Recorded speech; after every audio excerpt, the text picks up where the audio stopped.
جب اس نے وہ ساری پیمائش کی، اس کا لے ہونے قیامت تک میری یہی کہ یہ جو ضیاء الامت فاؤنڈیشن ہے یہ بھی مطلب امر ہونے والی چیز ہے. تو یہ حضور ضیاء الامت کی ہی دراصل وہ دعا تھی جو آپ نے مجھے 86 میں دی تھی. اگر کوئی ولی اللہ ہے تو حضور ضیاء الامت جیسا ہونا چاہیے.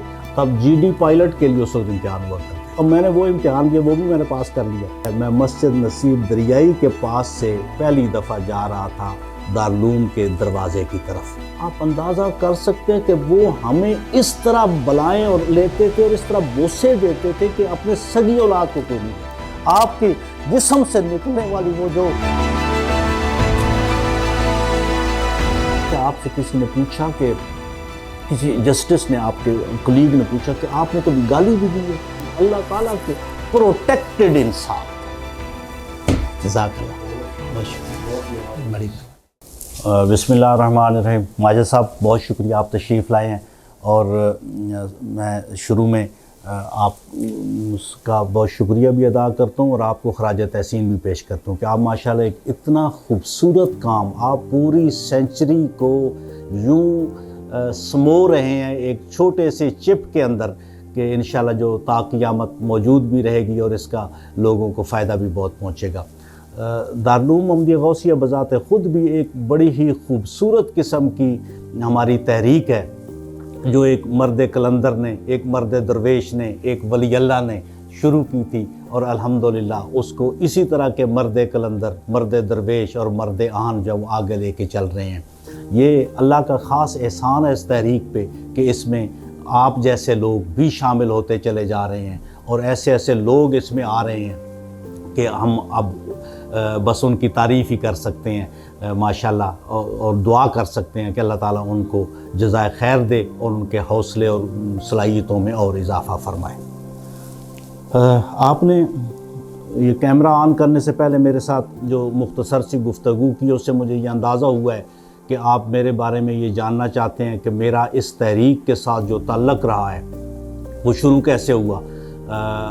بلکہ اگر میں چاہوں تو اس سے پہلے آپ کو بتا دوں کہ مطلب میرا نام تعارف بھی آپ کے سامنے آ جائے. حافظ احمد طارق میرا نام ہے. میرا حضور ضیاء الامت قبلہ پیر کرم شاہ صاحب کی ذات گرامی کے ساتھ خاندانی تعلق ہے. میرے پردادا حضور پیر قبلہ امیر شاہ صاحب کے مرید تھے. اس کے بعد پھر ان کی نسل کے ہماری نسل جو ہے وہ مرید بھی ہوتی رہی اور عقیدت مند بھی رہی. اور معمولی عقیدت مند نہیں تھی بلکہ ہمیں بزرگان فوت ہوتے ہوئے یہ نسل در نسل نصیحت کرتے تھے کہ بھیرا شریف کا راستہ میلا نہ ہونے دینا، یعنی اس راستے کے ساتھ تعلق رکھنا ہے، وہاں چلتے رہنا ہے. تو یہ خوبصورت نصیحت ہے جو ہمیں ہمارے آج تک کام آ رہی ہے.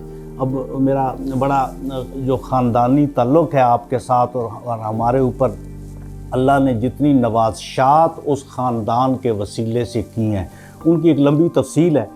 ہمیں زمینیں جائیدادیں اتنا کچھ ملا، میں آپ کو اگر بتاؤں تو آپ حیران رہ جائیں کہ اسی میں آپ حضور امیر قبلہ امیر شاہ صاحب کے، حضور پیر محمد شاہ صاحب کی، حضور ضیاء الامت کی اتنی کرامات آپ کو نظر آئیں گی. لیکن وہ پھر پہلو سے ہم تھوڑا سا ہٹ جاتے ہیں. اینی تو میں چونکہ تعلق میرا اس خاندان کے ساتھ بچپن سے تھا، حضور ضیاء الامت ہمارے پاس تشریف لے جاتے تھے. تو میں 8ویں جماعت میں 7ویں جماعت میں پڑھتا تھا تو حضور ضیاء الامت ہمارے پاس تشریف لے گئے. حضور قبلہ صاحبزادہ صاحب، یار یہ بھی ایک تھوڑی سی بات ہوگی کہ میں حضور قبلہ حسنات شاہ صاحب کے صاحبزادہ صاحب کہوں گا کیونکہ ہماری زبان پہ چڑھا ہوا ہی وہ ہے. تو ہم اکٹھے چونکہ ایک ہی وقت کے آگے بڑھنے والے لوگ ہیں تو یہ صاحبزادہ صاحب بھی ساتھ تھے. تو اب ہوا یہ کہ وہاں پر قبلہ حضور ضیاء الامت نے خطاب فرمانا تھا ہمارے گاؤں میں. تو اس سے پہلے میں نے تقریر کی، حالانکہ میں چھوٹا سا بچہ تھا لیکن وہ چونکہ ڈیبیٹس وغیرہ میں حصہ لیتا تھا اسکول میں، تو مجھے نا اس وقت ایک تقریر میرے استاد نے یاد کروائی ہوئی تھی، یا ایھا الذین آمنوا اطیعوا اللہ واطیعوا الرسول پہ. اب یہ تقریر میں نے کی، یہ انہوں نے تفہیم القرآن سے لی تھی. تو چلے یہ بات میرا خیال حذف کر دی جائے کہ کسی بک کا نام نہ لیا جائے. اچھا میں نے جب یہ تقریر کی تو اس میں ایک ایسا پوائنٹ تھا، تقریر بہت اچھی ہوئی لیکن ایک پوائنٹ تھا جس پر حضور ضیاء الامت نے اپنی طرف سے بہت خوبصورت تبصرہ فرمایا، تو وہ یہی تھا کہ حضور صلی اللہ علیہ وآلہ وسلم کی جو اطاعت ہے کیا وہ مستقل بذات اطاعت ہے یا نہیں ہے۔ تو آپ نے کیا خوبصورت گفتگو فرمائی۔ تو اس کے بعد جب حضور ضیاء الامت وہاں سے ہمارے گاؤں سے رخصت ہونے لگے تو انہوں نے میرے والد صاحب دادا جی سے کو حکم دیا کہ اس بچہ یہ 8 جماعتیں پوری کر لے، اس کو میرے پاس بھیجنا ہے۔ تو اب یہ ہوا کہ حکم ہو چکا اور میرے بزرگ جو تھے وہ تو پھر ادھر ادھر ہونے والے نہیں تھے۔ اب یہ ہوا کہ میں اس وقت 8ویں جماعت میں جب لوگ ہوتے تھے اسٹوڈنٹس تو وہ نا تب جی ڈی پائلٹ کے لیے اس وقت امتحان ہوا کرتے تھے، اب میں نے وہ امتحان دیا، وہ بھی میں نے پاس کر لیا۔ جب وہ میں نے پاس کیا تو اب ایک سوالیہ نشان کھڑا ہو گیا کہ بھئی ادھر حضور کا حکم ہے تو ادھر وہ جی ڈی پائلٹ کے لیے امتحان ہے۔ تو لیکن میرے بزرگوں نے فیصلہ کیا اور کمال خوبصورت فیصلہ کیا، میں ان کا احسان مند ہوں۔ انہوں نے کہا کہ نہیں، جو حضور نے حکم دیا ہے ہم اسی کے مطابق بیرہ شریف بھیجیں گے۔ تو اس طرح میں بیرہ شریف آ گیا۔ یہ مئی 1978 کی بات ہے جب میں بیرہ شریف میں گیا، داخل ہوا۔ اب بیرہ شریف میں جب داخل ہوا تو مجھے یاد ہے میں مسجد نصیب دریائی کے پاس سے پہلی دفعہ جا رہا تھا دارالعلوم کے دروازے کی طرف، تو راستے میں حضور ضیاء الامت سے ملاقات ہو گئی۔ حضور ضیاء الامت نے میرے سر پہ بوسہ دیا، مجھے حکم دیا کہ ٹھیک ہے الحمدللہ آپ تشریف لے آئے ہیں، اللہ تعالیٰ آپ کے لیے بہت برکتیں فرمائے گا۔ دعا دی، دعا سے نوازا۔ تو اس طرح میرا ایک دارالعلوم کے ساتھ تعلیم کا سفر جب وہ بھی شروع ہو گیا۔ اب دارالعلوم میں نے جو وقت گزارا اس میں پہلا سال اور دوسرا سال یہ تھوڑا سا نا میرا مطلب تعلیم کی طرف کم توجہ کا تھا، ایسے جیسے تھوڑا سا بچہ اداس ہوتا ہے یا گھر سے دور ہونے کا اس پہ ہوتا ہے، ایسا تھا۔ لیکن جیسے میں ادیب عربی کے آخری سال میں گیا، میرے خیال اس وقت ہمارے زمانے میں شاید تیسرے سال میں ادیب عربی کے امتحان ہوتا تھا، تو میں نے کہا کہ نہیں اب تو پڑھنا ہے بس الحمدللہ۔ پھر پڑھنا ایسا شروع کیا کہ میں نے ادیب عربی میں 2nd پوزیشن حاصل کی بورڈ میں۔ جب بلکہ ہمارا رزلٹ آیا نا تو حضور ضیاء الامت اس وقت حج پہ تشریف لے گئے ہوئے تھے، تو آپ کو وہیں اطلاع دی گئی کہ فلاں فلاں بچے نے بورڈ میں پوزیشنیں لی ہیں۔ تو پھر آپ جب تشریف لائے تو ہم سب لوگ جو ہیں وہ آپ سے ملاقات کریں۔ مجھے آج بھی نظر آ رہا ہے کہ مسجد کے سین میں آپ ممبر پر یا کرسی پر تشریف فرما ہوئے، تو اس وقت آپ نے سب لوگوں سے ملاقاتیں کی۔ تو میں جب ملنے کے لیے گیا تو وہ میرے پاس گلابوں کے پھولوں کا ہار تھا، تو وہ میں آپ کو پہنانے لگا کہ آپ حج کر کے تشریف لائے ہیں۔ آپ نے وہ اپنے سارے ہار اتارے اور مجھے پہنا دیے۔ تو یہ میرے لیے بڑی اعزاز کی بات تھی، اور مزے کی بات یہ ہے کہ انہوں نے مجھے بتایا نہیں کہ میں یہ تمہیں کیوں پہنا رہا ہوں، اور میں حیران اس بات پہ کہ یہ سارے مجھے کیوں پہنا دیے ہیں۔ تو لیکن الحمدللہ بعد میں پتہ چلا کہ آپ کو پہلے اطلاع ہو چکی تھی کہ یہ بچے جو ہیں انہوں نے پوزیشنیں لی ہیں۔ اس سے الحمدللہ پھر بڑا شوق جو ہے اس میں اضافہ ہو گیا۔ بس پڑھائی چلتی رہی۔ حضور ضیاء الامت خیر پیار ہی اتنا کرتے تھے کہ بس آپ کا تو آپ اندازہ کر سکتے ہیں ہمارا اور ان کا تعلق کیا تھا، صرف دین کا نا، صرف یہی تعلق تھا نا کہ یہ بچہ آگے جا کے دین کا سپاہی بنے گا، یہ دین کے لیے کام کرے گا، یہ اللہ کی رضا کے لیے کام کرے گا، صرف یہی ایک رشتہ تھا نا۔ آپ اندازہ کر سکتے ہیں کہ وہ ہمیں اس طرح بلائیں اور لیتے تھے اور اس طرح بوسے دیتے تھے کہ اپنے سگی اولاد کو کوئی نہیں دیتا۔ اتنا والہانہ پیار، میں اتنا والہانہ پیار کسی دوسرے کے بچے کے لیے، اولاد کے لیے زندگی میں نہیں دیکھا۔ مطلب 60 سال کے ہونے والے ہیں تو مطلب اتنی محبت آج تک کسی میں نہیں دیکھی جتنی اس بندے کے ساتھ تھی، اور وہ صرف اس وجہ سے تھی کہ یہ اللہ کے دین کا سپاہی بنے گا، یہ اللہ کے دین کو آگے لے کے چلے گا، یہ اس کی خدمت کرے گا، یہ اللہ کے رسول صلی اللہ علیہ وآلہ وسلم کا جو ہے وہ مجاہد بنے گا۔ مطلب یہ چیزیں تھیں ساری۔ تو یہ چیز صرف آپ کی ذات میں دیکھی اور کسی میں پوری زندگی میں نہیں دیکھی۔ شاید اسی لیے ہمارے ذہنوں پہ نا ایک چھاپ لگ گئی ہے کہ اگر کوئی ولی اللہ ہے تو حضور ضیاء الامت جیسا ہونا چاہیے، اگر کوئی عالم ہے حضور ضیاء الامت جیسا ہونا چاہیے، اگر کوئی استاد ہے حضور ضیاء الامت جیسا ہونا چاہیے، اگر کوئی مربی ہے حضور ضیاء الامت جیسا ہونا چاہیے۔ اس کی وجہ یہ ہے کہ ہم نے آپ کے روز و شب دیکھے ہیں، میں نے اپنے 9 سال میں نے وہاں گزارے جی خیر سے، تو ان 9 سالوں میں نے مجھے ایک ایک لمحہ جو ہے وہ یوں میری آنکھوں کے سامنے اس وقت بھی تیر رہا ہے، ایک ہاتھ میں اخبار پکڑا ہوا ہے، ایک ہاتھ میں وہ کالی سی اینک آپ لے کے نظر والی، وہ آپ یوں جا رہے ہیں گھر کی طرف، خراما خراما جیسے فرشتے تیرتے ہیں اس طرح آپ ماشاءاللہ وہاں سے گزر رہے ہیں۔ تو ہم لوگ دیکھ رہے ہیں، وہ اوپر لائبریری کے کیبن میں تشریف فرما ہوتے تھے تو پورے ماحول پہ یوں مطلب ہے رعب چھایا ہوا ہوتا تھا کہ مجال ہے کوئی بات کرے اونچی نیچی، کو غلطی کا قدم اٹھائے نہیں۔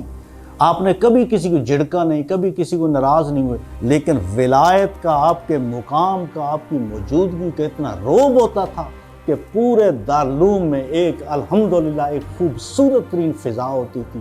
ہم لوگ آپس میں کھیلتے بھی تھے، گپیں بھی لگاتے تھے، باتیں بھی کرتے تھے، لیکن مجال ہے کہ کوئی ایسی بات یا کوئی ایسا قدم اٹھانے کی کوشش کریں یا ادھر خیال بھی جائے، نہیں حضور تشریف فرمائے، نہیں حضور تشریف فرمائے۔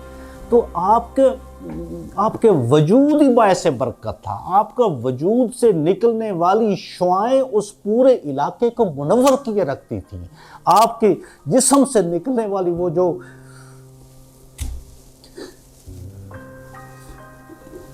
الحمدللہ اللہ نے آپ کو بڑا نوازا تھا، اللہ نے آپ کو بہت نوازا تھا۔ تو مطلب ہے ہم لوگ جو ہے نا، سچی بات آپ کو بتاؤں نا، اب ہماری نظر میں جچتے ہی کوئی نہیں ہے۔ ہم نے آپ کا وہ زمانہ دیکھا ہے، آپ کی شخصیت دیکھی ہے، آپ کسی کے ساتھ محبت کرتے تھے تو اللہ کی رضا کے لیے کرتے تھے، آپ کسی سے نفرت کرتے تھے اللہ کی رضا کے لیے کرتے تھے۔ وہ میں نے ایک دفعہ کہیں آپ کے لوگوں کی نا کسی کلپ میں پڑھا تھا کہ آپ سے کسی نے پوچھا کہ کسی جسٹس نے، آپ کے کلیگ نے پوچھا کہ آپ نے کبھی گالی بھی دی ہے؟ تو آپ نے فرمایا نہیں، کبھی گالی نہیں دی۔ ایک دفعہ ایک بدبخت نے میرے نبی کے، میرے آقا کی شان میں گستاخی کی تھی، اسے دیوس کہا تھا۔ یار کوئی اتنی طہارت بھی ہو سکتی ہے؟ ہم کہتے ہیں کہ ولایت ہے ہی طہارت کا نام، کہ آپ سب سے پہلے آپ کی زبان پاک، آپ کا لباس پاک ہو، آپ کا جسم پاک ہو۔ تو صرف زبان کو پاک رکھنا جو ہے وہ اتنا بڑا کارنامہ ہے، اتنی بڑی ولایت ہے کہ آپ اس کا تصور نہیں کر سکتے۔ تو جس بندے نے پوری زندگی اپنی زبان سے، بلکہ ہم تو گواہ ہیں کہ آپ کے عمل سے بھی، آپ کے کوئی ایسا کام نہیں آپ سے ہوا کہ جس سے آپ نے غیر شرعی گفتگو کی ہو یا غیر شرعی کام کیا ہو، یا کوئی ایسا کام آپ سے سرزد ہو۔ الحمدللہ اللہ تعالیٰ کے پروٹیکٹڈ انسان تھے، اور آپ کی صبح دیکھیں، آپ کی شامیں دیکھیں، آپ کا پڑھنا دیکھا، آپ کا مطالعہ دیکھا، آپ کا پڑھانا دیکھا۔ بلکہ آپ کو بتاؤں کہ وہ نا حضور ضیاء الامت ہمیں نا اصول فقہ پڑھاتے تھے، امام ابو زرعہ کی لکھی کتاب تھی، آپ کے استاد تھے مصر کے، تو وہ نا بک آپ نے ہمیں شروع کرائی۔ پھر آپ ہمیں پڑھاتے تھے بخاری شریف۔ اچھا اب ہوتا یہ تھا کہ میں حضور کے دائیں طرف بالکل آپ کے پہلو میں لائبریری، اب تو نہیں ہے، اب تو وہ لائبریری شہید کر دی گئی ہے، تو وہ لائبریری میں ہم بیٹھا کرتے تھے۔ اسی کے ایک کونے میں آپ کا کیبن ہوتا تھا اور دوسری طرف آپ کی مسند لگی ہوتی تھی باہر کیبن سے، تو وہاں پر آپ تشریف فرما ہوتے تھے، سامنے کلاس بیٹھ جاتی تھی، یا مریدین جو بھی آ کے سلام کرنے والے ہوتے تھے وہ آ جاتے تھے۔ تو میں نا آپ کے دائیں طرف بالکل پہلو میں بیٹھا کرتا تھا، اور جو میری کتاب ہوتی تھی وہی حضور کے سامنے ہوتی تھی، اسی پر میں دیکھتا تھا، اسی پر حضور دیکھا کرتے تھے۔ تو آپ نا ایسے میرے کندھے پہ یوں ہاتھ رکھ کے، میری یہ کان کے لوگ ایسے ایسے کرتے رہتے تھے اور ساتھ پڑھاتے رہتے تھے۔ اب ہوا یہ کہ آپ جب کبھی، صرف اس میں 2 باتیں بتا رہی ہیں، ایک ہنسی کی، ایک عقیدت کی۔ اس میں نا آپ کوئی بات فرماتے، کوئی ارشاد فرماتے تو میں روتا رہتا۔ اب جب میں روتا تھا نا تو مجھے پتہ ہوتا، ظاہر ہے میری اپنی کیفیت ہے، میں حضور کو چھپا کے، مطلب آپ کو نہ پتہ چلے۔ زمانے گزر گئے، میں وہاں سے فارغ ہو کے چلا گیا، اپنے علاقے میں چلا گیا, سروس شروع کی نئی. تو ایک نا ہمارے علاقے کا بندہ تھا ماسٹر سرور صاحب, وہ آپ سے جا کے مرید ہوا. وہ جب مرید ہوا نا تو اس نے پھر آ کے مجھے بتایا, اس نے کہا جی مجھے حضور ضیاء الامت نے فرمایا کہ وہاں جانا, تو وہاں میرا ایک بچہ طارق رہتا ہے, اس سے ملنا. وہ ایسا خوش نصیب ہے کہ میں باتیں کرتا رہتا تھا, وہ روتا رہتا تھا.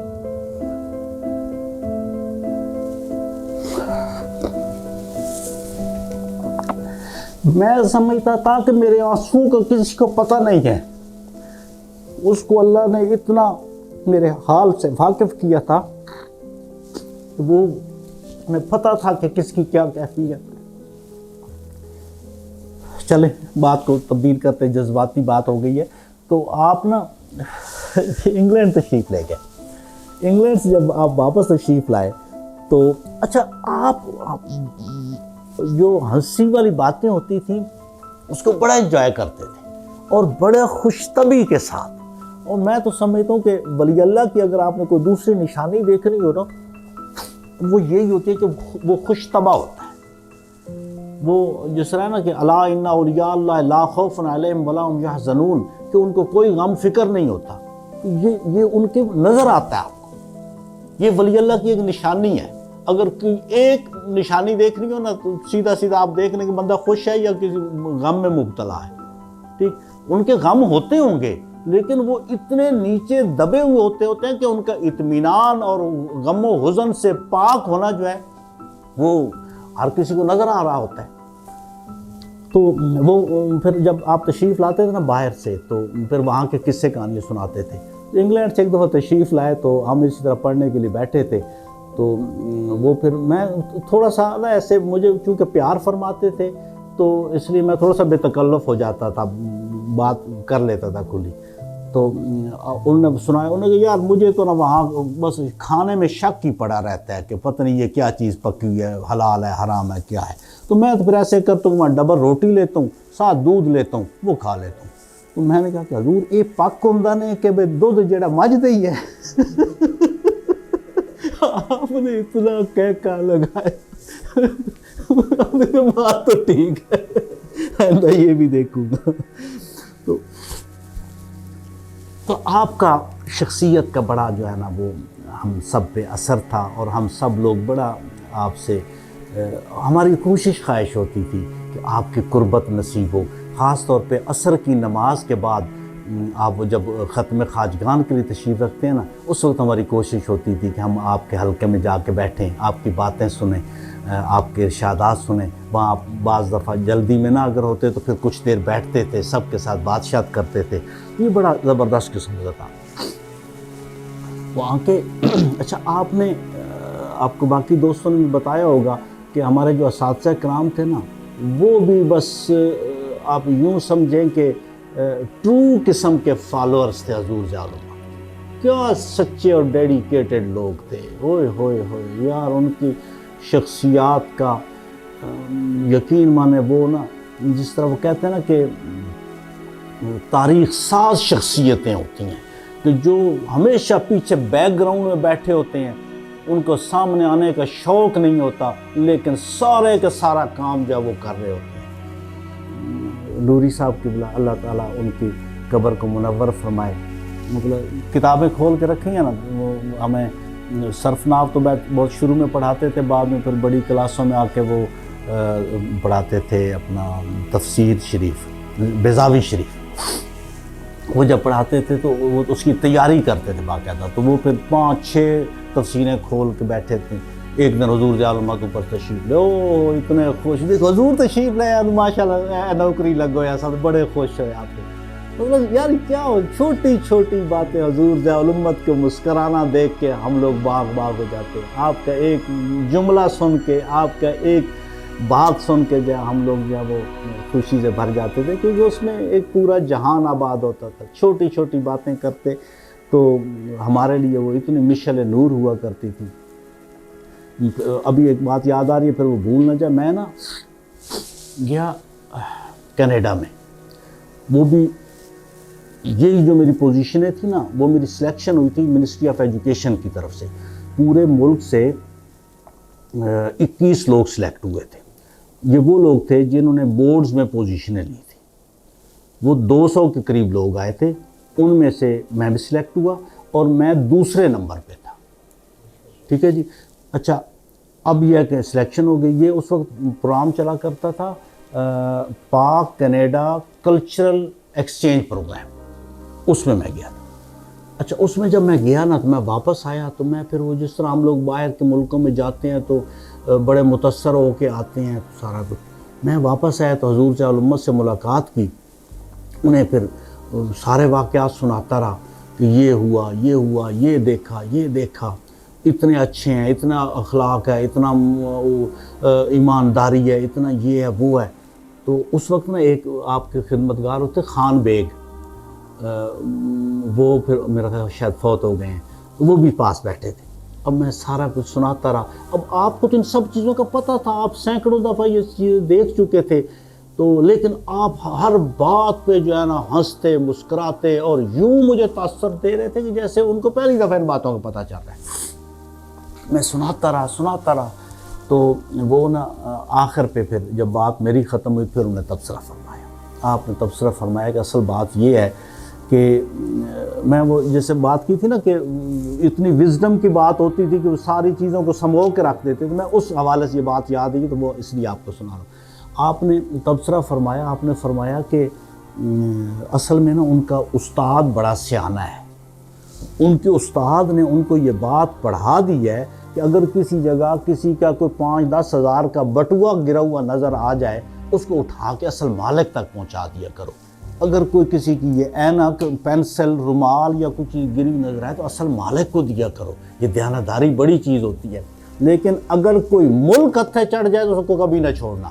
اگر کوئی قوم آپ کے سامنے آ جائے تو اس کو ہمیشہ کے لیے غلام بنا کے رکھ دینا. میں کہا کمال ہے بھائی, ویژن کی بات ہے تو یہ ہے کہ ہم لوگ کیا پیٹی میٹرز پہ دھیان رکھتے ہیں, چھوٹی چھوٹی چیزوں کو دیکھتے رہتے ہیں. اور یہ بندہ ہے نا کہ جس کا ویژن اتنا براڈ ہے, جس کا کینوس اتنا کھلا ہے, پوری کائنات کو دیکھ رہا ہے اور جناب اس کے اوپر تبصرہ کر رہا ہے.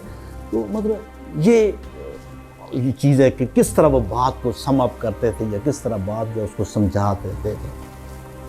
تو ہمارے اساتذہ کرام کی بات ہو رہی تھی, وہ ماشاءاللہ ہر ایک اپنی ذات میں ایک انجمن تھا. قبلہ نوری صاحب تھے, قاضی ایوب صاحب تھے جن سے میں نے پڑھا, میں ان کا ذکر کر رہا ہوں. ملک عطا صاحب تھے, قبلہ حافظ احمد بخش صاحب تھے, یہ ہیں ماشاءاللہ, اللہ تعالیٰ ان سب کو سلامت رکھے. تو اور ہاں, ایک استاد کا آپ کے سامنے کسی نے ذکر نہیں کرنا, اس لیے کہ وہ ہمارے نا صرف میٹرک میں انگلش پڑھاتے تھے. وہ تھے عالم دین مومن صاحب. یار کیا وہ بھی بندہ تھا. اللہ تعالیٰ نے حضور ضیاء الامت کی نظر انتخاب دیکھو, اس بندے کو ڈھونڈا ہے جو اتنا ڈیڈیکیٹڈ. اس کو 2-3 ہزار تنخواہ ملتی تھی. اس وقت سارے اساتذہ کی تھوڑی تھوڑی تنخواہیں ہوتی تھیں, انہیں بھی یہی کوئی تھوڑی بہت تنخواہ ملتی تھی. وہ اس کا تنخواہ کا کچھ جو ہے وہ ضیاء حرم کا بل ادا کر دیتے تھے, اور جو باقی بچتی تھی وہ ویسے ہی دارالعلوم کے جو ہے نا وہ اس میں فنڈ میں جمع کروا دیتے تھے. تو وہ ریٹائرڈ ٹیچر تھے.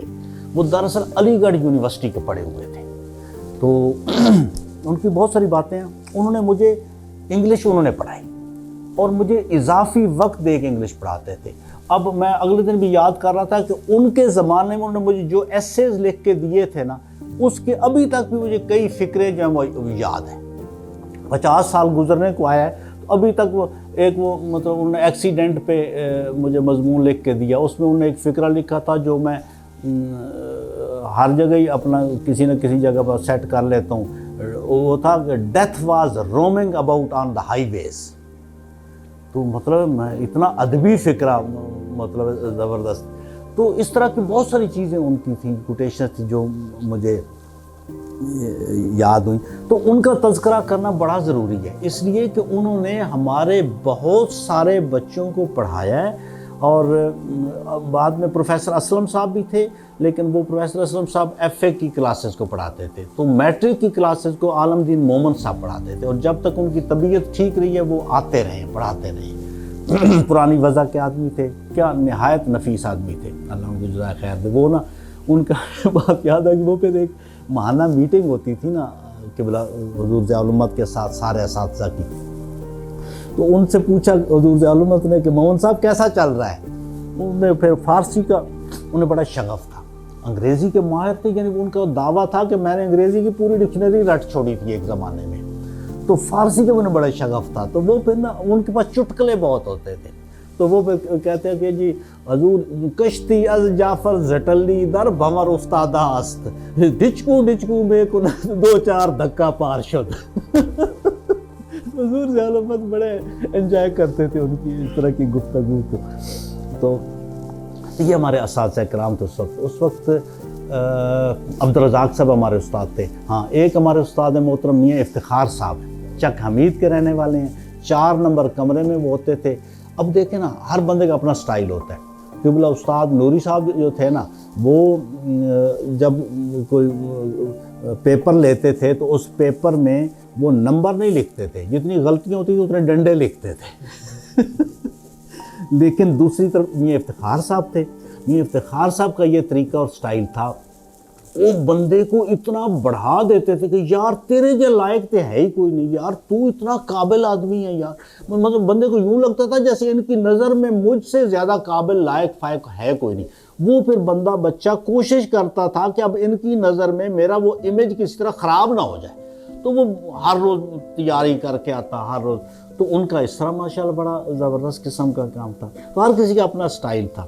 تو قبلہ حافظ احمد بخش صاحب جو ہیں یہ ہمیں پڑھایا کرتے تھے اکنامکس اور سیوکس پڑھایا کرتے تھے. تو ان کا ماشاءاللہ اپنا سٹائل تھا. یہ اس اکنامکس میں بھی مذہب پڑھا دیا کرتے تھے, اکنامکس میں ہی ہمیں سیاست پڑھا دیا کرتے تھے, اکنامکس میں ہی ہمیں ملکی حالات پڑھا دیا کرتے تھے, اکنامکس میں ہی ہمیں اس وقت نا جو سیاست چلتی تھی نا صفزادہ صاحب کی اور پراچوں کے آپس میں مقابلے ہوتے تھے, تو اس میں احمد بخش صاحب بڑا مین رول ادا کیا کرتے تھے. یہ تھانہ کچہری میں یہ ہمیشہ اسسٹ کرتے تھے حضور قبلہ صفزادہ صاحب کو.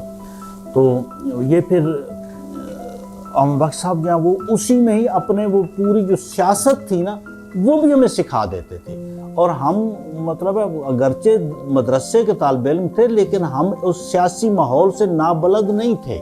ہمارا ویژن بڑا کلیئر ہوتا تھا. ہمیں علاقائی سیاست کا پتہ ہوتا تھا, ہمیں پراچوں کی اور پیر صاحبان کی جو آپس میں مقابلہ ہوتا تھا اس کا پتہ ہوتا تھا, ہمیں ملکی حالات کا اندازہ ہوتا تھا. اس وقت شاہ احمد نورانی صاحب کی پارٹی جو ہے اس کا بڑا چرچا ہوتا تھا. تو اسی زمانے تو میں سنی کانفرنس سے ہوئی تھی, بلکہ وہ بھی آپ کا کے لیے اطلاع کے لیے کہ ملتان میں سنی کانفرنس ہوئی تھی. تو اس میں حضور ضیاء الامت نے ہماری ہی ڈیوٹی لگائی تھی کہ ہمارے سب بچوں کے ارینجمنٹ آپ لوگوں نے کرنا ہے. تو وہ الحمدللہ اللہ نے ہمیں توفیق دی, میرے بزرگوں کو اللہ نے توفیق دی. تو میں 2 دن گھر پہلے چلا گیا. ہم نے باقاعدہ ملتان میں ہمارا گھر ہوتا تھا, اس گھر کو جو ہے نا وہ چارپائیوں وغیرہ سے خالی کر کے وہاں دریاں بچھوا دیں تاکہ سب لوگ جتنے آئیں وہ اس میں وافر مقدار میں آ جائے. ماشاءاللہ 3 بسیں بھر کے گئی تھیں ملتان سنی کانفرنس کے لیے. تو اس میں وہ سارے ہمارے مہمان تھے. الحمدللہ اللہ نے ہمیں میزبانی کا شرف عطا کیا تھا. تو وہ ماشاءاللہ اچھا. تو میں عرض یہ کر رہا تھا کہ ہمیں ان سب چیزوں کا پتہ ہوتا تھا, اور پتہ ہونے کا ایک بہت بڑا وجہ جو ہے وہ احمد بخش صاحب ہوتے تھے. یہ ہمیں ان سب چیزوں سے باخبر رکھتے تھے. تو ایک احمد بخش صاحب کا جو کمرہ تھا نا وہ تھا 6 نمبر, میرا جو کمرہ تھا وہ تھا 7 نمبر. مطلب ہمارے کمرے آپس میں اکٹھے ہوتے تھے. تو وہ پھر ہماری آنا جانا وہ بھی اکثر وہی رہتا تھا. لیکن اس 6 نمبر کے بارے میں ہمارے جو سینئر دوست تھے وہ ایک تھے چشتی صاحب, آج کل میرے خیال ڈنمارک میں ہوتے ہیں, ان کا افتخار چشتی صاحب. تو وہ کہا کرتے تھے باہر لان میں پڑی ہوئی چیز جو ہے وہ محفوظ ہے اور 6 نمبر میں پڑی ہوئی چیز غیر محفوظ ہے. کیونکہ یہاں ہر کسی نے آنا ہے. اچھا, یہ درمیان میں ایک مذاق کی بات آ گئی. تو یہ احمد بخش صاحب قبلہ کا سٹائل تھا کہ وہ نا ہمیں ہر چیز پڑھاتے تھے. اور ملک عطا صاحب کیا خوبصورت شخصیت ہے, کیا بات ہے. قطف الازہار ہمیں پڑھایا کرتے تھے, ادب ہمیں پڑھایا کرتے تھے اسی طرح. لیکن ان کا پڑھانے کا اپنا ہی ایک سٹائل تھا, اپنا ہی ایک طریقہ تھا, محبت بھرا طریقہ. کوئی مار نہیں, کوئی جھڑک نہیں, بس پیار کرتے رہنا ہے. انہوں نے بڑا جو ہے نا وہ بچوں کے ساتھ فرینڈلی ہو کے رہنا ہے. تو اب دیکھیں وہ استاد تھے لیکن اس کے باوجود بجلی کا سارا کام وہ کیا کرتے ہیں. دارالعلوم میں کہیں کوئی پنکھے کی خرابی ہوگی، کہیں کوئی لائٹ کی خرابی ہوگی، ان کو شوق تھا وہ کوئی میرا خیال ان کا میلان جھکاؤ جو ذہنی تھا نا وہ انجینئرنگ کی طرف زیادہ تھا، تو انہوں نے وہ سارا وہی ساتھ کرتے تھے، تو وہ بڑا محبت کرنے والی شخصیت، اللہ تعالیٰ ان کو سلامت رکھے۔ تو یہ میرے اس وقت کے اساتذہ کرام تھے جو اس وقت مجھے یاد پڑ رہے ہیں، تو آپ سب کا بڑی محبت کا رشتہ تھا۔ اچھا، پھر میری جو وہاں پر بیرا شریف میں اچیومنٹس تھیں وہ یہ میں نے آپ کو عرض کیا کہ اس میں ادیب عربی میں میں نے پوزیشن لی تھی۔ پھر میٹرک میں میں پہلا بچہ تھا جس نے میٹرک میں بورڈ میں پوزیشن لی تھی، پہلا بچہ تھا۔ تو وہ میرا گرمیوں میں رزلٹ آیا، میں نے جا کے حضور ضیاء الامت کو بتایا، وہ اس وقت 4 نمبر میں آرام فرما تھے، وہ اخباروں میں ساری خبریں چھپی ہوئی تھیں، وہ میں نے سارے جا کے پیش کی، بڑے خوش ہوا، کیا بات ہے۔ وہاں پھر گھر تشریف لے گیا اپنے لنگر شریف میں، وہاں اسپیشلی جا کے بتایا کہ طارق ماشاءاللہ یہ پوزیشن لے کے آیا۔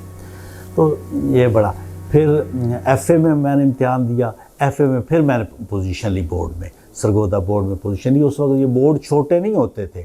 اچھا، میٹرک کا میں نے امتحان دیا تھا ملتان بورڈ میں، تیاری میں نے بیرا شریف میں کی تھی، لیکن امتحان میں نے اپنے بورڈ میں دیا تھا ملتان بورڈ میں، چونکہ میں ملتان کا رہنے والا تھا، تو امتحان شاید کوئی ایسی گرمیوں کی چھٹیوں میں آگے پیچھے تھے، تو مجھے تھا کہ میں ادھر آسانی سے اپیئر ہو سکتا ہوں۔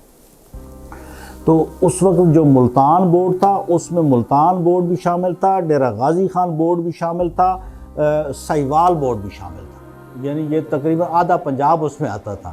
اسی طرح جب سرگودا بورڈ میں نے امتحان دیا تو اس میں سرگودا کا پورا ڈویژن شامل تھا، اس میں فیصل آباد کا پورا ڈویژن شامل تھا۔ تو یہ مطلب بڑے بڑے بورڈ ہوتے تھے، تو اللہ تعالیٰ اس میں ہمیں اس اعزاز سے نوازتا رہا ہے۔ اچھا، پھر فاضل عربی اور اس کا میں نے بی اے کا اکٹھا امتحان دیا۔ اب بی اے میں میری براہ راست پوزیشن کوئی نہیں آئی تھی، لیکن 4تھا نمبر میرا تھا پھر بھی یونیورسٹی میں، پنجاب یونیورسٹی میں، اور یہ میں نے چونکہ ایک ہی سال میں دیے تھے، تو ادھر فاضل عربی جو اس میں میں سیکنڈ تھا سرگودا بورڈ میں۔ تو مطلب یہ میرے چھوٹی موٹی وہاں اچیومنٹس تھیں جو ہوتی نہیں۔ تو مجھے اس وقت بھی میرے ذہن میں یہ بات تھی کسی نہ کسی حوالے سے کہ میں نے ہمارا جو یہ پہلو تھا نا سول سروسز کا، کہ یہ گوشہ ہمارا خالی ہے۔ مجھے یہ ہمیشہ سے یہ بات ذہن میں رہی ہے کہ بھئی بہت سارے دوسرے مکاتب فکر کے جو لوگ ہیں نا، انہوں نے ہر میدان میں جا کے لوگوں کو متاثر کیا ہے۔ تو میں کہتا تھا کہ ہمارے لوگ جو ہیں وہ مدرسوں میں بھی ہیں، ہمارے لوگ مساجد میں بھی ہیں، ہمارے لوگ جو محکمہ ایجوکیشن میں بھی ہیں، تو why not in other departments. تو میں مطلب کیوں نہ سول سروس میں جاؤں، تاکہ اگر مجھ سے کوئی اچھائی ہو سکتی ہے تو میں وہاں جا کے ڈیلیور کروں۔ تو اس لیے میں نا شروع سے میری کوشش تھی کہ میں ادھر آؤں۔ پھر میں نے حضور ضیاء الامت سے، بلکہ جب میں وہاں سے فارغ ہو رہا تھا 86 کی بات ہے، 86 میں مجھے یاد ہے حضور ضیاء الامت اس وقت 14 نمبر کمرے میں تشریف فرما تھے، تو میں ان کی بارگاہ میں پیش ہوا۔ تو میں نے یہی عرض کیا تھا، میں نے کہا کہ حضور میں یہاں رہا ہوں آپ کے پاس، تو اب میں جہاں بھی جاؤں گا نا مجھے لوگ بھیرا کی چھاپ مجھ پہ رہے گی، لیکن میرے پلے کچھ بھی نہیں ہے کہ میں جا کے بھیرے کو کوئی چیز ثابت کر سکوں۔ تو آپ نے پھر مجھے بہت دعاؤں سے نوازا، اور بھی ہماری آپس کی بہت ساری راز کی باتیں ہوتی رہیں جس میں آپ نے مجھے بڑی ذرا نوازی فرمائی، کمال کرم نوازیوں سے نوازا۔ تو آپ نے مجھے ایک وہ مجموعہ وظائف عنایت فرمایا، اس پہ میں مطلب براہ راست آپ کو جو پریکٹیکل مرید ہونا ہوتا اس طرح نہیں ہوا، لیکن اس ذریعے سے میرا جو ہے نا آپ کے ساتھ وہ ارادت جو ہے وہ بھی مریدی بھی مکمل ہوئی، آپ نے وہ مجھے وظائف عطا فرما دیے جو آپ نے مریدوں کو وہ دیا کرتے تھے۔ ساتھ مجھے آپ نے حکم دیا کہ آپ جو ہے نا جاؤ اور ایم اے انگلش کرو۔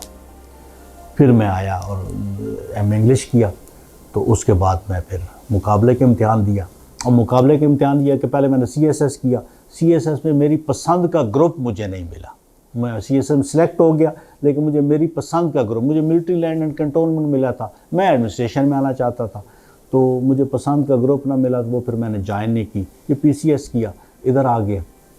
تو اب آپ کے ماشاءاللہ سامنے ہوں کہ اس وقت میں بطور ایڈیشنل کمشنر کام کر رہا ہوں۔ میں بہت ساری جگہوں پہ اچھا بلکہ ایک دوسرا اعزاز مجھے اللہ نے یہ بھی عطا کیا کہ میں نے بحیرہ شریف میں بھی بطور ریزیڈنٹ میجسٹریٹ 2 سال خدمت سر انجام دی ہے۔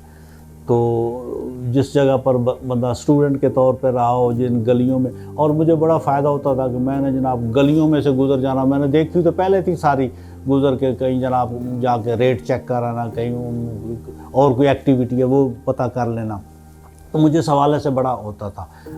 حتیٰ کہ کئی دفعہ وہ لا اینڈ آرڈر کے ایشوز ہوتے تھے اور چلتے تھے نا اس وقت، یہ جلوس ہوتے تھے محرم کے، تو اس کے لیے پھر ہماری بڑے سخت ڈیوٹیاں ہوتی ہیں اس حوالے سے کہ لا اینڈ آرڈر کو کنٹرول رکھنا۔ تو مجھے چونکہ ساری گلیوں کو پتہ ہوتا تھا تو میں ادھر کھڑا ہوتا تھا، پھر تھوڑی دیر کے بعد پھر جلوس کے آگے کسی گلی سے گزر کے آگے پہنچ جاتا تھا، لوگ حیران ہوتے تھے کہ یہاں کدھر سے گیا۔ تو الحمدللہ میں وہاں بھی خدمت کی، پھر میں اسسٹنٹ کمشنر رہا بہت ساری جگہوں پہ۔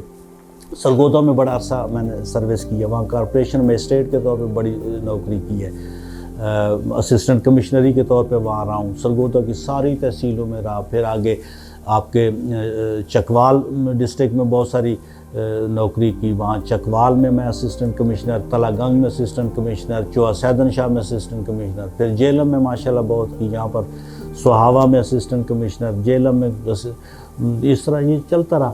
پھر میں نے ایڈیشنل ڈپٹی کمشنر ریونیو کے طور پہ کام کیا، پھر وہیں مجھے ڈپٹی کمشنر کا چارج مل گیا، وہ کام کیا۔ تو پھر اسی طرح میں بطور ڈائریکٹر اینٹی کرپشن کام کیا، تو وہ ڈی جی خان ڈویژن میں ادھر رہا ہوں، سیکریٹریٹ میں کام کیا کہ وہاں پر میں ڈپٹی سیکرٹری رہا ہوں ایس این جی اے ڈی کا، اچھی سیٹیں تھیں۔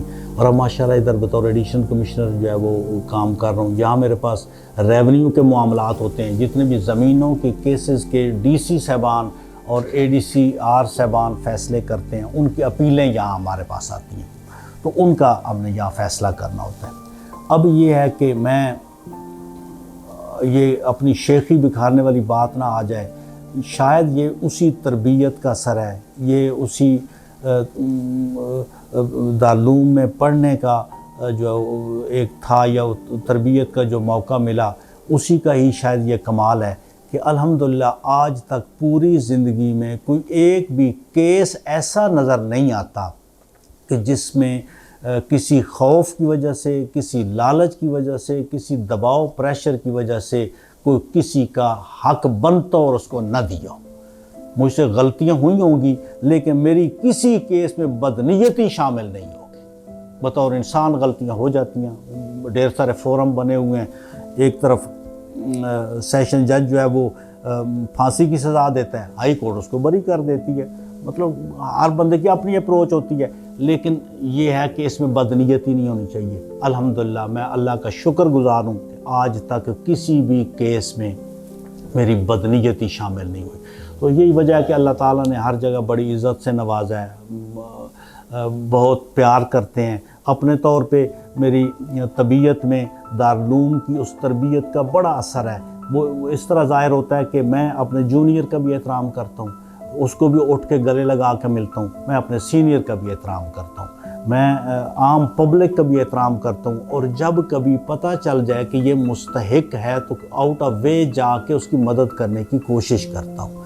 تو اپنی ڈیوٹی پوری دیانتداری کے ساتھ کرنے کی کوشش کرتا ہوں، یہ ہمیں سکھایا گیا تھا، اسی پر جو ہم عمل کرتے چلے آ رہے ہیں۔ ہم لوگ جب داخل ہوئے نا تو اس وقت صفدر صاحب قبلہ جو ہیں وہ نئے فارغ التحصیل ہو کے، تو آپ تشریف لے گئے تھے کراچی پڑھنے کے لیے۔ وہاں اس وقت جامعہ قمر الاسلام غالباً اس کا جامعہ قمر الاسلام ہی نام ہے شاید اس کا، اس میں ایک بزرگ تھے، مجھے اب ان کا نام بھول رہا ہے، وہ پنجاب یونیورسٹی کے بھی شاید وہ رہے ہیں شعبہ عربی میں، وہ بخاری شریف پڑھایا کرتے تھے۔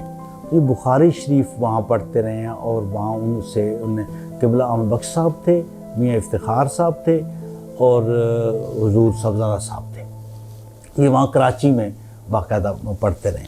وہاں سے جب یہ واپس تشریف لائے تو پھر ہمارے ساتھ وہاں کچھ عرصہ وقت گزارا، تو پھر آپ تشریف لے گئے تھے مکہ شریف پڑھنے کے لیے جامعہ ام القریٰ میں۔ تو آپ پھر ادھر تشریف لے گئے، پھر ہماری موجودگی میں ہی وہاں سے وہ فارغ التحصیل ہو کے واپس تشریف لائے اور وہاں پر موجود رہے۔ آپ کی ذات جو ہے نا، جیسے میں نے پہلے بھی عرض کیا، اصل میں بنیادی فرق ہوتا ہے نا کہ حضور ضیاء الامت جو تھے وہ مین آف ویژن تھے آپ کا، اور یہ جو حضور صاحبزادہ صاحب ہیں یہ مین آف ایکشن ہے۔ حضور ضیاء الامت جو ہیں، آپ دیکھیں کہ اس زمانے آج کچھ بھی کر لیا جائے یا دیکھا جائے تو اس کے بہت سارے مواقع ہیں، لیکن جب کچھ بھی موجود نہ ہو تو ایک بات سوچ کے اس کو سامنے لے آنا، یہ بڑے ویژن کی بات ہوتی ہے۔ یعنی آپ کی سوچ دیکھیں۔ ایک دفعہ مجھے نا صاحبزادہ صاحب نے یہ واقعہ سنایا کہ حضور ضیاء الامت ایک دفعہ لاہور تشریف لے گئے تو یہ تب کی بات ہے کہ جب ابھی کچھ بھی شروع نہیں ہوا تھا، تو باقی جو دوست بھائی ساتھ تھے وہ آپ کو تلاش کرنے لگے، پیر صاحب کدھر گئے ہیں جی، کدھر گئے، ابھی تو تھے جی، کدھر گئے ہیں، تلاش کر رہے تھے۔ تو پتہ چلا کہ آپ نے سائیکل پر سوار ہو کر واپس تشریف لا رہے ہیں۔ وہ سائیکل پر آ رہے تھے، پوچھا کدھر گیا ہو جناب؟ تو آپ نے فرمایا کہ وہ نا مجھے پتہ چلا تھا کہ بادشاہی مسجد میں سرخ ٹائلیں لگ رہی ہیں، میں وہ دیکھنے گیا تھا، میں نے اپنے مدرسے میں وہ سرخ ٹائلیں لگوائی۔ بندے کی نظر دیکھو کہاں ہے، اب جا کے دیکھو وہ سرخ ٹائلیں لگی ہوئی ہیں۔ یہ تب کی بات ہے جب ابھی کچھ بھی نہیں تھا، اس وقت بندے کی سوچ کہاں پہنچی تھی۔ تو آپ مین آف ویژن تھے آپ، مطلب اس زمانے میں ضیاء حرم شروع کر دیا، اس زمانے میں ضیاء القرآن تصنیف فرمایا، اس زمانے میں ضیاء النبی لکھا، اس زمانے میں ضیاء القرآن پبلیکیشنز بنایا۔ اس چیز کو چھوٹا نہ سمجھنا، ضیاء القرآن پبلیکیشن اتنا بڑا کارنامہ ہے جس کی کوئی انتہا نہیں، اس لیے کہ آج کل کو تو زمانہ ہی جو ہے وہ ابلاغ کا ہے، وہاں سے کتابیں چھاپ کے جو آپ لوگ پھیلا رہے ہیں، یہ اس مرد کلندر کا کمال ہے نا کہ اس نے اس ادارے کی بنیاد رکھ دی تھی۔ آج آپ اس کو جتنا مرضی پھیلاتے چلے جائیں، اس کا دائرہ جتنا وسیع کرتے چلے جائیں۔ تو آپ نے جو کام کیے ہیں وہ لاجواب کیے ہیں، ایسی چیزوں کی بنیاد رکھی ہے کہ جو ہمارے لیے بظاہر ناممکن نظر آتی ہے۔ اور پھر حضور صاحبزادہ صاحب جو ہیں، آپ کو میں تو کہتا ہوں مین آف ایکشن ہے کہ ان کے سامنے آئیڈیا آتا ہے، اس کو پھر کر گزرتے ہیں، وہ پھر پیچھے نہیں ہٹتے۔ اب یہ جتنی خوبصورت عمارات، جتنا خوبصورت اضافہ، جتنا مدرسوں کا جال، جتنا پوری دنیا میں نیٹ ورک، جتنا ابلاغ، جتنی مشہوری، شہرت اور یونیورسٹی کے لیول تک پہنچنا، یہ صاحبزادہ صاحب کا کمال ہے۔ یہ ان کی ذات گرامی ہے کہ جنہوں نے مین آف ایکشن ہوتے ہوئے ہر قدم جو ہے اس کو شروع کیا ہے تو پھر اس کے پیچھے لگ گئے۔ کمال فالو اپ آپ کا، آپ مزاجن انتہائی نفیس، آپ مزاجن خوش طبع، آپ مطلب جس بندے کے ساتھ آپ کی ملاقات ہو جاتی ہے پھر اس کے تو دل میں گھر کر جاتے ہیں، پھر وہ ان کے مطلب دامن سے جدا نہیں ہو سکتا۔ یہ آپ کی شخصیت کی کشش ہے، یہ آپ کی وہ حضور ضیاء الامت کی جو تربیت تھی نا، کیا بات ہے۔ اور پھر اس میں جو بنیادی چیز ہے نا جی، یہ سارا کرنے میں وہ پتہ ہے کیا ہے، حضور ضیاء الامت یہ نصیحت فرمایا کرتے تھے، ہم سب بچوں کو بھی نصیحت کرتے تھے اور اپنے صاحبزادگان کو تو خاص طور پہ کرتے تھے کہ جو بھی آپ کے پاس امانت آتی ہے نا، اس کو بڑی کنجوسی اور دیانت کے ساتھ آپ نے خرچ کرنا ہے۔ کنجوسی اور دیانت، صرف دیانت کے ساتھ نہیں کہ آپ دیانت کے ساتھ کر رہے ہیں تو کھلے اڑائے جا رہے ہیں، نہیں، بڑی کنجوسی کے ساتھ، کیونکہ اللہ کے دیے ہوئے وہ امانت ہے، اس کو اللہ کے راہ میں خرچ کرنا ہے۔ تو اس طرح نہ ہو کہ آپ اس کو جہاں پر 5 روپے لگتے ہیں وہاں 500 اڑا دیں، بھئی ٹھیک ہے کھلے آ رہے ہیں تو ہم آتے نہیں، بڑی احتیاط کے ساتھ ایک ایک پیسہ یوں جیسے آپ نے اس سارے کا حساب دینا ہے۔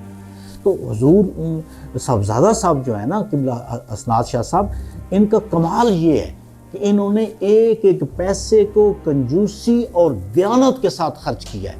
تو جب بھی کوئی بندہ یہ کام کرتا ہے تو پھر اس پر لوگ اندھا اعتماد کرتے ہیں، اسی لیے پوری دنیا نے ان پر اندھا اعتماد کیا ہے اور ان کی قیادت کو تسلیم کرتے ہوئے لوگ جو ہے وہ آ کے حصہ دار بنتے ہیں۔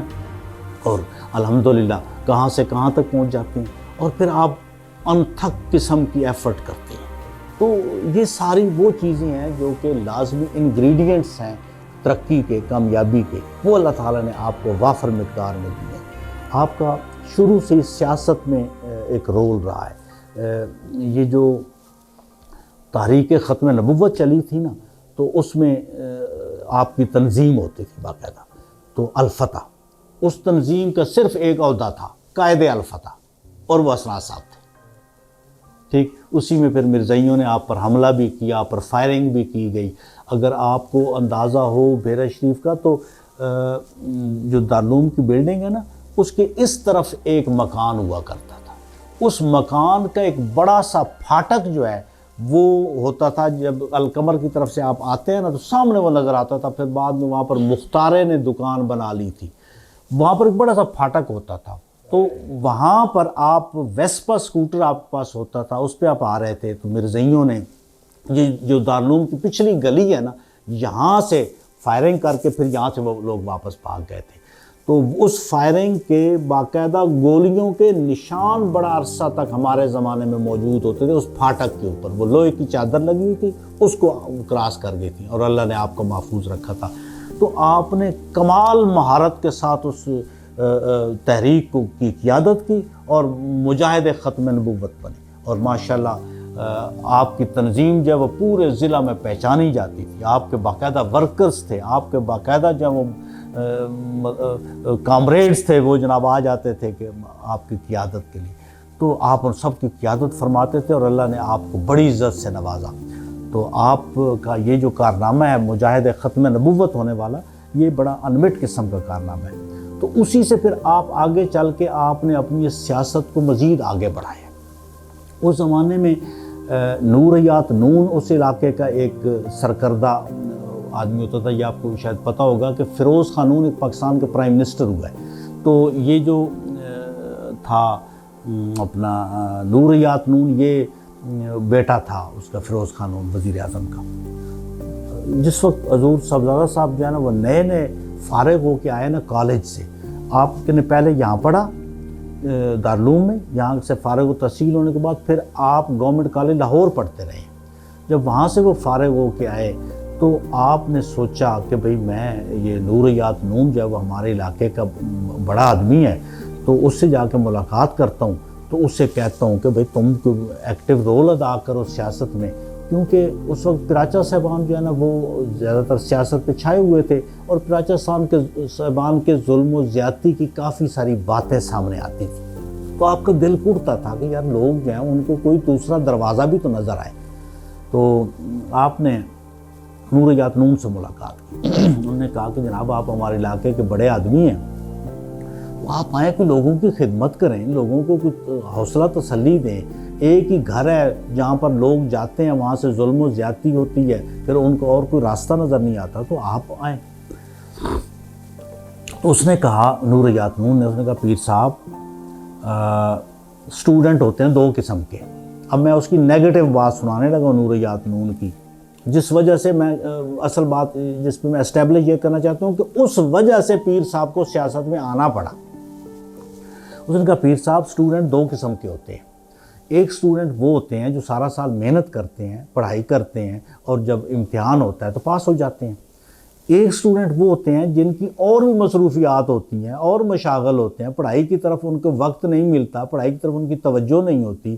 جب سال کا آخر آتا ہے، امتحان دیتے ہیں، ایک ہاتھ میں بکرا پکڑتے ہیں، دوسرے ہاتھ میں جلیبیوں کا تھال اٹھاتے ہیں، اور جا کے استاد جی کے گھر دیتے ہیں، اور استاد جی سے نمبر لے کے پاس ہو جاتے ہیں۔ انہوں نے کہا جی میں ہوں دوسری قسم کا اسٹوڈنٹ، ٹھیک ہے، میرے اور مصروفیات ہیں، میرے بزنس ہے، کاروبار ہے، کارخانے ہیں، میں نے وہ چلانے ہیں۔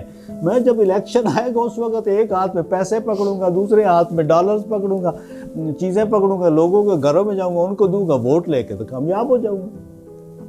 تو پیر صاحب کو اس نیگیٹو اپروچ سے اختلاف ہوا، دکھ ہوا۔ انہوں نے کہا جی نہیں، ہم تو چاہتے ہیں کہ لوگوں کی خدمت ہو، ہم تو چاہتے ہیں کہ لوگ جب روئیں تو ان کے آنسو پوچھنے والا کوئی ہو، ہم چاہتے ہیں کہ جب لوگوں کو چوٹ لگے تو کوئی ان کو دلاسا دینے والا ہو۔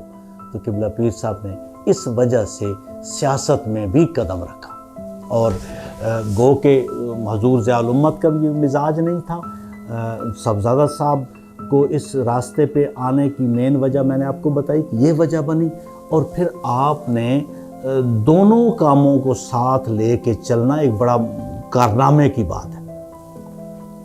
آپ دونوں چیزوں کو ساتھ لے کر ماشاءاللہ چلتے رہے تو اللہ تعالیٰ نے آپ نے دیکھا کہ کامیابی دی، اور ایک وقت آیا کہ آپ ایم این اے بھی بنے، آپ منسٹر بھی بنے۔ آپ سے پہلے بھی آپ کے ہی جو زیر سایہ تھے، محسن شاہ صاحب آپ کے چھوٹے بھائی تھے، اسی طرح آپ جس کو چاہتے تھے کہ بھئی یہ بندہ بہتر خدمت کر سکتا ہے، اس کے سر پر ہاتھ رکھتے تھے، اور وہ سلیکٹ ہوتا تھا، الیکٹ ہوتا تھا، اور اسمبلیوں میں پہنچتا تھا۔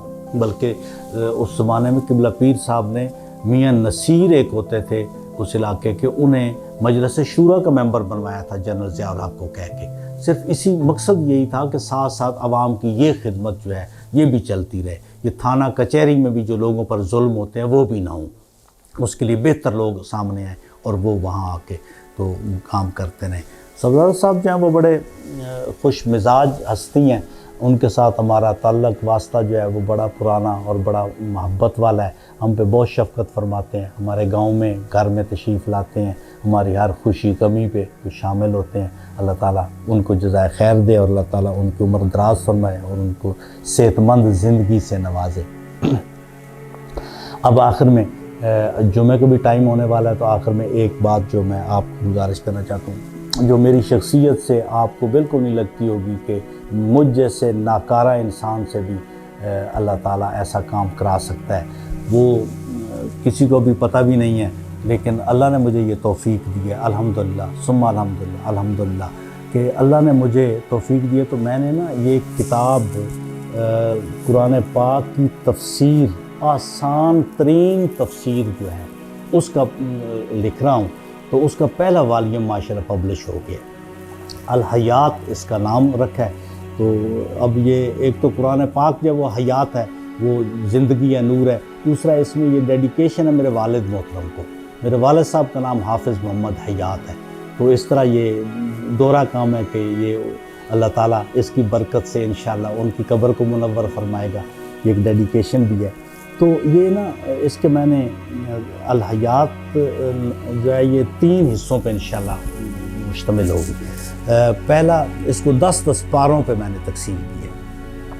اب ہوا یہ کہ اس کا بیک گراؤنڈ یہ ہے کہ میں اپنے بچوں کو چاہتا تھا کہ وہ قرآن پاک پڑھیں، سمجھیں، سیکھیں، تو میں نے ان کو مختلف تفسیروں کے حوالہ جات جو ہے یا ان کے پیجز پڑھائے، تو انہیں کوئی سمجھ نہیں آئی اس کی، کیونکہ تفسیریں عام طور پہ بہت مشکل ہوتی ہیں عام آدمی کے لیے۔ علماء تو خیر سمجھ لیتے ہیں، علماء تو پڑھ لیتے ہیں، لیکن عام بندے کے لیے سمجھنا جو ہے وہ خاصا مشکل کام ہوتا ہے۔ تو میرے ذہن میں یہ تھا کہ اگر بہت سارا طبقہ اردو ویسے نہیں پڑھ سکتا اور مشکل اردو، تو اب ہماری قوم جب وہ ویسے جو ہے وہ جا رہی ہے او لیولز پہ، اے لیولز پہ اور انگلش میڈیم پہ چلی گئی ہے، تو یہ لوگ تو بیچارے محروم رہ جائیں گے۔ جب یہ باہر جاتے ہیں، وہاں آج کل رواج ہے باہر چلے جانے کا، وہاں ان پر قرآن پہ سوال ہوں گے، اسلام پہ سوال ہوں گے، تو یہ تو پھر بھاگیں گے اپنی تفسیریں پڑھنے کی طرف، وہاں سے انہیں کوئی چیز سمجھ نہیں آئے گی، یہ بلینک ہوں گے، تو یہ تو کہیں دور نہ ہو جائیں، مذہب سے کہیں دور نہ ہو جائیں، جب انہیں پتہ ہی کچھ نہیں ہوگا تو وہ تو کسی دوسروں کے چھوٹے چھوٹے شک والے سوالوں پہ الجھ کر رہ جائیں گے۔ تو میرا اللہ نے توفیق دی کہ میں اس کو اتنا آسان کر کے لکھوں کہ اس کے ساتھ ہر بچہ جو ہے وہ اس کو سمجھ سکے، 8 جماعتیں پڑھا ہوا بھی اس کو یوں سمجھے جیسے کہ کوئی بہت بڑا عالم سمجھ سکتا ہے۔ تو الحمدللہ اس میں نے 2-3 چیزیں سامنے رکھی ہیں۔ ایک تو جو قرآن پاک میں ضمیریں استعمال ہوئی ہیں، وہ اس نے فرمایا، اس نے کہا، اب پتہ نہیں کہ پیچھے اس سے مراد اللہ ہے، موسیٰ ہے یا اور کوئی ہستی ہے، تو جو پیچھے نام آئے ہیں، تو میں نے وہاں پر باقاعدہ نام لکھ دیے، اللہ نے فرمایا، موسیٰ علیہ السلام نے فرمایا یا فرعون نے کہا یہ وہ۔ تو دوسرا اس میں یہ الجھن اس کی ختم ہوئی۔ دوسرا یہ کہ اگر مجھے عربی کے کسی ایک لفظ کا ترجمہ کسی ایک لفظ کے ساتھ ہوتا ہے اور وہ لفظ مشکل ہے، تو مجھے اس کی جگہ پر پوری 70 لکھنی پڑی، تو میں نے لکھ دی ہے تاکہ بات ابہام میں نہ رہے، بچے کو سمجھ آ جائے، پڑھنے والے کو پتہ چل جائے کہ قرآن پاک یہاں کیا ارشاد فرما رہا ہے۔ تو انشاءاللہ مجھے یقین ہے کہ اس میں سے بہت فائدہ ہوگا۔ اور پھر میں نے روایتی تفسیر والی بات نہیں کی، بلکہ ایک موضوع پر جتنے آیتیں تھیں ان سب کو اکٹھا کیا اور ان کے نیچے ان سب کا مفہوم بیان کر دیا، کہ پتہ چلا کہ یہ حلال و حرام پہ اگر آیتیں ہیں 4-5 تو نیچے ان سارے کا مفہوم آ گیا۔ پھر اس میں سے جو موٹی چیزیں جس پر سمجھنے کی ضرورت تھی اس پر ایک پورا آرٹیکل دے دیا ہے، اور وہ آرٹیکل صرف انہی 4 آیتوں کے بارے میں نہیں، وہ اگر پہلے پارے میں لکھ رہا ہوں اور 30ویں پارے میں اس سبجیکٹ پہ کچھ لکھا ہوا ہے وہ پورا وہاں دے دیا ہے۔ اب ایمبریالوجی ہے، اس پر میں نے اگر دیکھا ہے کہ اس جگہ پر ایمبریالوجی پہ لکھنا ہے، جینیات پہ لکھنا ہے، تو وہ سارا ایک ہی رکوع میں تو نہیں لکھا ہوا نا، کوئی کسی صورت میں ہے، کچھ کسی صورت میں ہے، بس اس سارے کو ایک جگہ اکٹھا کر دیا تاکہ جو پڑھنے والا اس کی وہیں پر تسلی ہو جائے کہ ٹھیک ہے بھئی یہ پورا نچوڑ میرے سامنے آ گیا، اس کو ہر پیج یا کھنگالنے کی ضرورت نہ پیش آئے۔ تو یہ چیز سامنے رکھی ہے اور یہ کوشش کی ہے۔ تیسرا، میں نے اس کا جو سائنسی پہلو ہے اس کو بھی سامنے لانے کی کوشش کی ہے، اور اس کو بڑی خوبصورتی سے الحمدللہ کوشش کی ہے کہ قرآن کا اور موجودہ سائنس کے جو اسٹیبلشڈ اصول ہیں، وہ نہیں کہ جو تھیریز ہیں، جو اسٹیبلشڈ چیزیں ہیں جو ہم نظر آ رہی ہیں اب دوربین کے ذریعے کہ بھی ہاں واقعی یہ کام ہو رہا ہے، تو اس کے بارے میں قرآن پاک کی اور اس کی جو ریلیونسی ہے اس کو ہائی لائٹ کرنے کی کوشش کی ہے۔ کیونکہ میرے حساب سے قرآن پاک جو ہے وہ جب اترا تھا تو اس وقت عربوں کی زبان کا بہت بڑا کمال تھا، اور قرآن نے ان کی زبان کو چیلنج کیا کہ بھئی آپ لوگ باقی سب عجمی کہتے ہو، تم اس جیسی کوئی صورت بنا کے دکھاؤ۔ ان کی زبان کو، ان کی لنگوسٹکس کو چیلنج کیا۔ لیکن قرآن کو صرف ایک زمانے کے لیے تو نہیں ہے، قرآن تو قیامت تک کے لیے ہے، اور آج کا جو دور ہے وہ ٹیکنالوجی کا دور ہے۔ ہمارے لوگ کسی قرآنی آیت سے نعوذ باللہ بعض دفعہ سائنسی دریافت سے زیادہ متاثر ہو جاتے ہیں۔ تو میں نے کوشش کی ہے کہ وہ ایسے پہلو، ایسے مقامات جہاں پر قرآن نے نشاندہی کی ہے کہ یہ سائنسی کارنامہ ہوگا، تو وہ اگر سائنس نے اسٹیبلش کر دیا ہے تو اس کا مطلب وہ سائنس نے قرآن کی ہی تفسیر بیان کی ہے۔ تو میں نے اس کو بھی ہائی لائٹ کرنے کی کوشش کی ہے تاکہ نوجوان نسل یا ہماری جو مغرب زدہ قسم کے بعض ذہن پیدا ہو گئے ہیں وہ باقاعدہ اس سے رہنمائی حاصل کریں اور انہیں پتہ چلے کہ قرآن جو ہر زمانے کی کتاب ہے اور یہ ہر زمانے کو متاثر کرنے والی چیز ہے۔ تو اس کے ماشاءاللہ پہلی جلد جو وہ سامنے آ چکی ہے، بلکہ یہ میں آپ کو پیش کرتا ہوں، آپ اس کو قبول فرمائیں۔ تو دوسرا والیوم جو ہے وہ اس وقت پبلش ہو رہا ہے، وہ 21 مطلب سورہ عنکبوت تک وہ چلا گیا، یعنی 20 پاروں تک اب مکمل ہو گئے۔ تیسرا والیوم ابھی لکھ رہا ہوں، اس میں 25ویں پارے تک لکھ لی ہے، باقی 5 پارے جو ابھی ان پہ کام کر رہا ہوں۔ تو دعا فرمائیں کہ اللہ تعالیٰ مجھے یہ توفیق دے کہ اس کو مکمل بھی کروں اور اللہ تعالیٰ اس کو قبول بھی فرما لے۔ سچی بات ہے اگر یہ میری چیز اللہ کی بارگاہ میں قبول ہو جاتی ہے تو پھر زندگی کا مزہ آ جائے گا، پھر زندگی کی بازی جیت لئی۔ اگر یہ قبول نہیں ہوتی تو پھر یہ باقی سارا کچھ جو ہے یہ تو سراب ہی سراب ہے، یہ تو حباب ہے، کس وقت پھٹ جائے گا۔ تو اللہ تعالیٰ میری اس گفتگو کو قبول فرمائے۔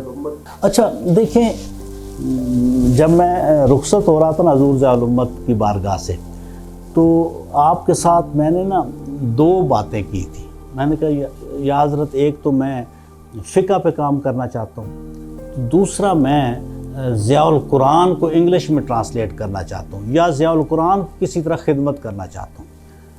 اب میں نے جب یہ کام شروع کیا نا، اس وقت یقین جانے مجھے یہ بات یاد نہیں تھی کہ میں نے یہ وعدہ کیا تھا، لیکن آپ نے اس وقت مجھے دعا دی تھی کہ اللہ تعالیٰ آپ سے یہ کام لے گا۔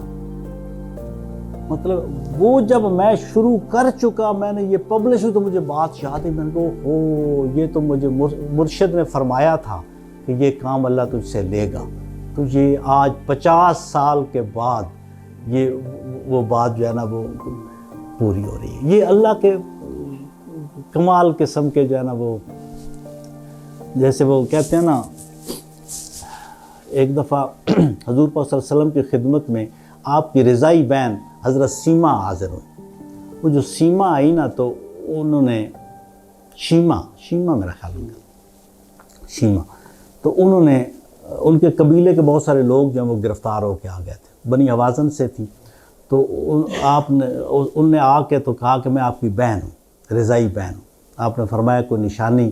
تو انہوں نے کہا کہ اب بچپن میں آپ نے مجھے یہاں چکی کاٹی تھی، یہ دیکھو دانت ابھی تک موجود ہے۔ حالانکہ دانت ختم ہو جاتے ہوتے ہیں، لیکن قدرت نے دیکھو نا کیسے سنبھال کے رکھے کہ وہ آپ نے مطلب اگر شاید اسی وجہ سے چکی کاٹی ہو کہ تاکہ یہ مجھے یاد کرانا، 50 سال بعد آپ اپنی عمر کے آخری حصے میں تھے، تو اس وقت وہ شیما جو ہیں وہ دکھا رہی ہے یہ دانت ہیں، اور آپ کو یاد آ گئے۔ آپ نے فرمایا کہ بیٹھو تشریف رکھو، چادر بچھائی، بٹھوایا، حکم کرو، بہن کی کیا خدمت کرو، میرے قبیلے کے لوگ آپ کے پاس گرفتار ہو کے آ گئے ہیں، انہیں رہائی دو۔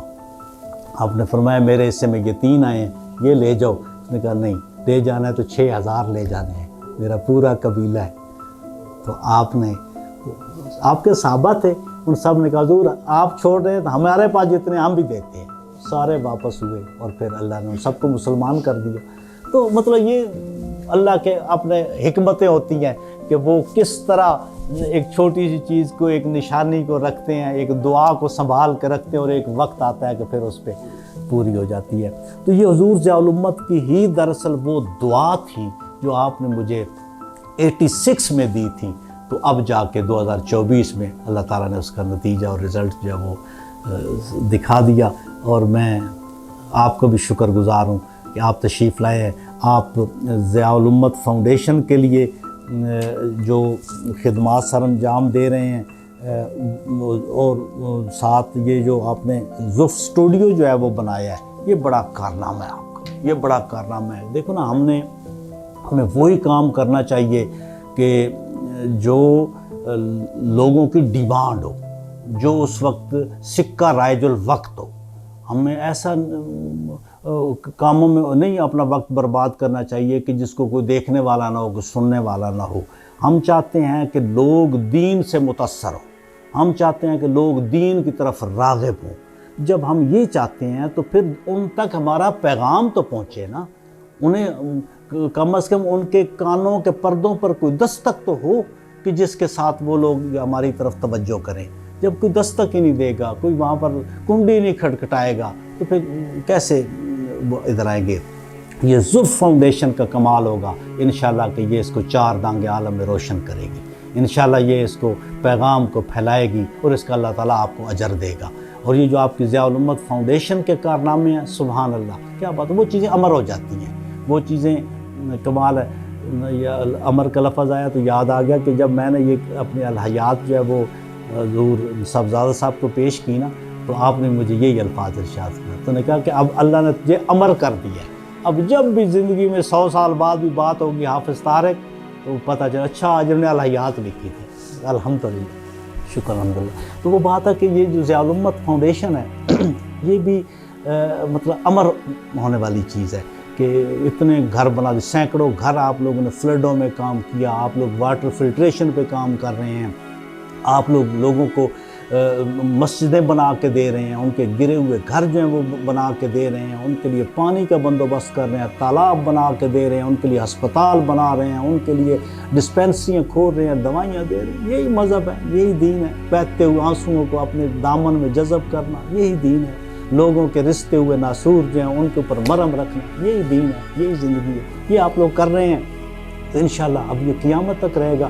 وہ کہتے ہیں ادھر نا پشاور کی طرف ایک کوئی قبیلہ ہے، یہ ان کے نا MLA MP وغیرہ بھی بنتے رہتے ہیں، ان کا کوئی بزرگ تھا، تو وہ نا جا رہا تھا تو وہ اپنی زمینوں میں گھوم پھر رہا تھا، تو وہ اپنے منشی مینیجر کو کہتا ہے کہ یہ میری جو زمین ہے یہاں سے شروع ہوتی ہے اور وہاں تک جاتی ہے۔ تو اس مینیجر نے کہا ساڑی کیڑی زمین، ہوں سا نکل گیا تو زمین ختم۔ اس بابے کو بات سمجھ آ گئی، وہیں پر وہ زمین کے وہ بننے پر بیٹھ گیا، اس نے کہا جا مستری بلا کے لیا۔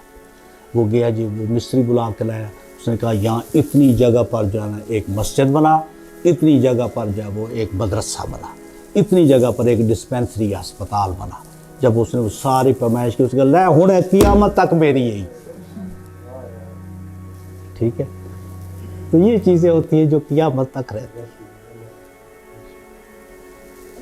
جزاک اللہ، بہت شکریہ، بڑی کیا بات، کیا خوشی۔